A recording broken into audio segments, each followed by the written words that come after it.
بسم اللہ الرحمن الرحیم۔ 13 رجب کو یہ ہادی ہمیں اللہ کے گھر سے ملا ہے۔ دنیا میں سب کو لیڈر ملے، سب کو قائد ملے، لیکن جن گھروں سے ملے وہ قابل تذکرہ نہ تھے، مگر ہمیں جو لیڈر ملا وہ ایسے گھر سے ملا، اس جگہ سے ملا، اس پاکیزہ مقام سے ملا کہ اس مقام سے بڑا دنیا میں کوئی مقام ہی نہیں ہے۔ اب میں جملہ کہہ دوں ابتدائی میں، جس کی جائے ولادت کا دنیا مقابلہ نہ کر سکے، اس علی کا مقابلہ دنیا کیا کرے گی؟ اتنی پاکیزہ جگہ، اتنی عظیم جگہ کہ جس سے بڑی کوئی جگہ نہیں ہے۔ تو ہم کو یہ ہادی اللہ کے گھر سے ملا ہے، جس کو بیت اللہ کہتے ہیں، جس کو کعبہ کہتے ہیں۔ آپ علی کو مانیے نہ مانیے، مگر نماز قبلے ہی کی طرف رک کر کے پڑھیں گے۔ بھائی آپ جب بھی نماز پڑھیں گے، آپ پورا دن چاہے کسی بھی سمت میں گھومیے، لیکن جب نماز پڑھیں گے تو رخ ادھر ہی کرنا پڑے گا، اور جب رخ ادھر کریں گے تو ذہن میں کچھ نہ کچھ تو آئے گا کہ کوئی تو ہے جو اس میں پیدا ہوا ہے۔ سمجھ رہے آپ؟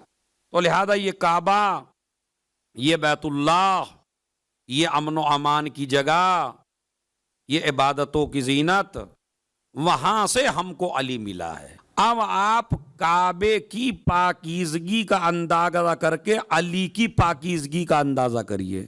جس کی جائے ولادت اتنی پاک ہو، اس کا کردار کتنا پاک ہوگا، اس کی سیرت کتنی پاک ہوگی۔ دنیا میں جب کسی کے یہاں ولادت ہوتی ہے تو ماں نجس ہوتی ہے یا نہیں؟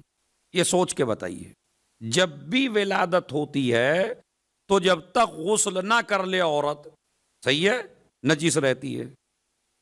جو بچہ پیدا ہوا ہے جب تک اسے غسل نہ دیا جائے وہ بھی پاک نہیں ہوتا۔ جس جگہ پہ پیدا ہوا ہے وہ جگہ بھی نجس ہوتی ہے۔ تو اس کا مطلب ہے وقت ولادت 3 چیزیں نجس ہوتی ہیں۔ جس جگہ پیدا ہوا وہ جگہ نجس ہے، جو بچہ پیدا ہوا وہ بچہ نجس ہے بغیر غسل کے، ماں بھی نجس ہے جب تک غسل نہ لے لے۔ تو یہ تینوں جگہ، اب مجھے تاریخ پڑھ کے پورا مسلمان اتنا بتا دے کہ کسی روایت میں آیا ہو یا تاریخ میں آیا ہو یا کتاب کے اوراق آپ نے الٹے ہوں کہ علی کی ولادت کے بعد کعبہ پاک کیا گیا ہو، ایک جگہ مجھے دکھا دیجئے۔ تو اس کا مطلب یہ ہے کہ ہماری جو ولادت ہے وہ الگ ہے، اور علی کی ولادت پاک ہے۔ علی کی ماں بھی پاک ہے، خانہ کعبہ بھی پاک ہے، علی بھی پاک ہے۔ اسی لیے دنیا سے آپ قیاس نہیں کر سکتے کہ علی بھی ہم ہی جیسے ہیں۔ نہیں، علی آپ جیسے نہیں ہے۔ ہم جاہل پیدا ہوتے ہیں، وہ عالم پیدا ہوا ہے۔ ہم نجس پیدا ہوئے ہیں، وہ پاک پیدا ہوا ہے۔ ہم اپنے گھروں میں پیدا ہوتے ہیں، وہ خدا کے گھر میں پیدا ہوا ہے۔ تو کوئی مقابلہ علی کا کسی بھی ذات سے کرنا ممکن نہیں ہے۔ ولادت کا لفظ جو ہے خود زیارت میں آیا ہے۔ مثلا جو حضرت علی کی زیارت ہے اس میں السلام علیکہ یا من ولدا فی الکعبہ، سلام ہو میرا اس پر جو کعبے میں پیدا ہوا۔ تو نزول اور ظہور کا لفظ وہاں نہیں ہے۔ السلام علیکہ یا من ولد فی الکعبہ، اور پھر فرماتے ہیں السلام علیکہ یا من شرفت بہی مکہ و منا، اور سلام ہو اس پر کہ جس نے شرف بخشا سرزمین مکہ کو۔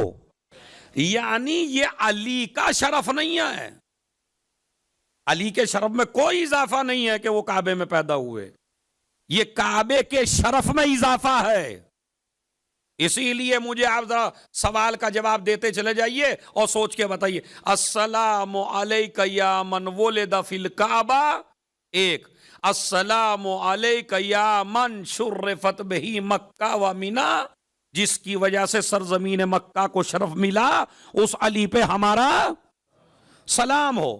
تو زیارت کے الفاظ، انہی زیارتوں میں سے ایک زیارت ہے جس کی ہسٹری مجھے آپ کو 4-5 منٹ سنانے میں لگے گا. ذرا اچھی سی صلوات پڑھیں محمد اور آل محمد پڑھیں.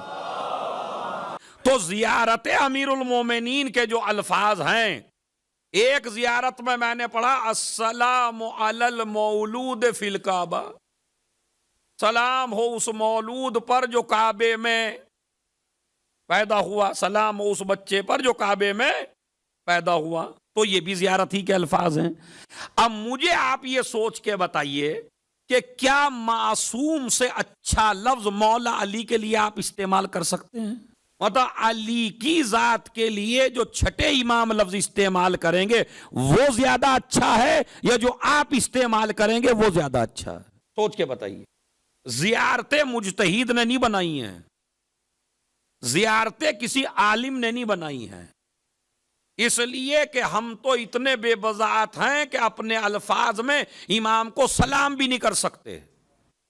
یہ تو انہی کی اولاد پاک نے بتایا کہ جب ہمارے جد کو سلام کرو تو کن الفاظ میں کرو.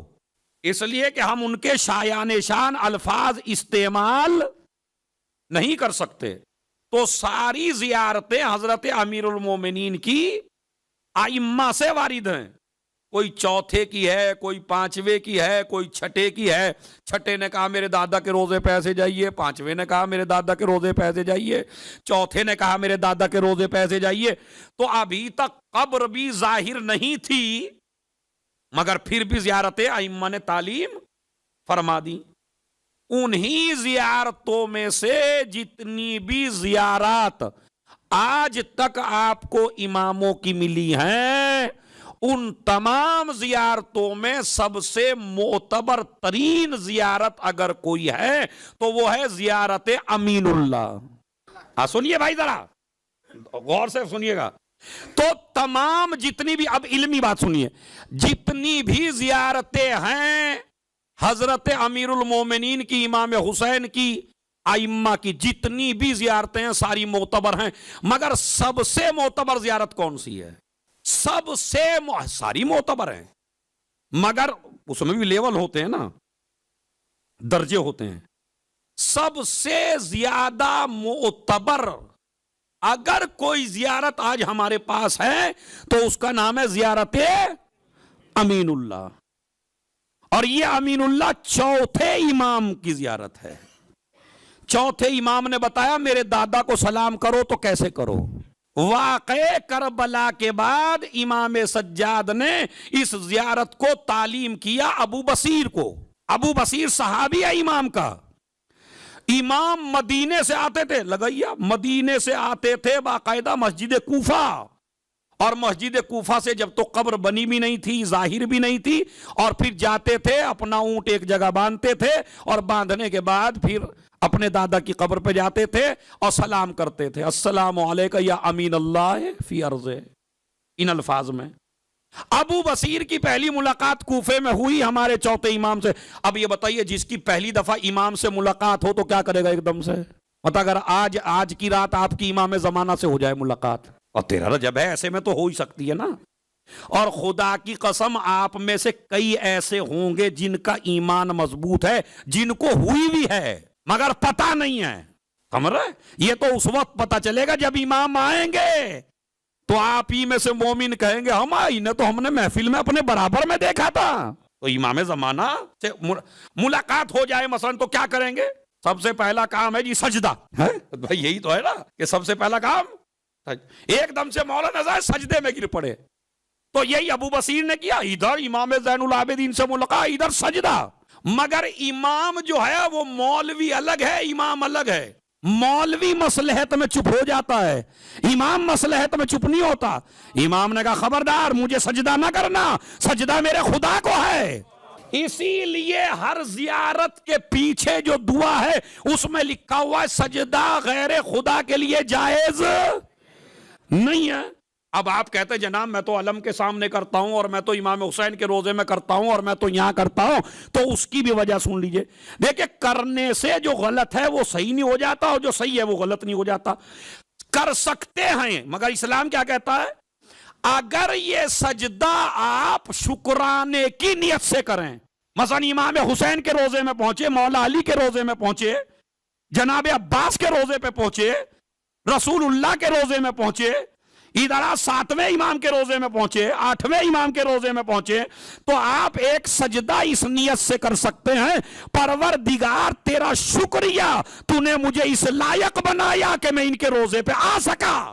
مگر اس میں سجدے میں رخ کریں گے قبلے کی طرف, تو یہ ہے شکرانے کا سجدہ جو بہت بڑی عبادت ہے.